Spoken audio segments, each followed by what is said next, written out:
பூனையோட பார்வையில கலர் சரியா தெரியாது, பிளாக் அண்ட் ஒயிட்ல தான் பெரும்பாலும் தெரியும்.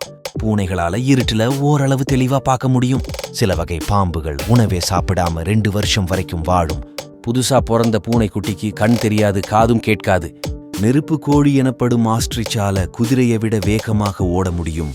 மனிதர்களுக்கு காதுக்குள்ள இருக்கிற இயர் ட்ரம் எனப்படும் செவிச்சவ்வு தவளைகளுக்கு வெளிப்பக்கமாவே இருக்கும். கிரிக்கெட்ஸ் என கூறப்படும் பாச்சை பூச்சிக்கு அதனோட காதுகள் முன்னங்கால்கள்ல அமைஞ்சிருக்கு.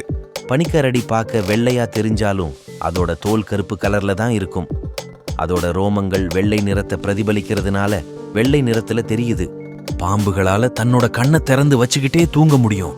நாகப்பாம்புகள் பிறந்த உடனேயே கடித்து கொல்லுற அளவுக்கு திறன் கொண்டதாயிருக்கும். கோலிநாத் ஃப்ராக் எனப்படும் ஒரு வகை தவளைதான் உலகத்திலேயே பெருசா வளரக்கூடிய தவளை இனம். இந்த வகை தவளைகள் 13 இன்ச் நீளத்துக்கு வளரும். 3 கிலோ எடை வரை இருக்கும்.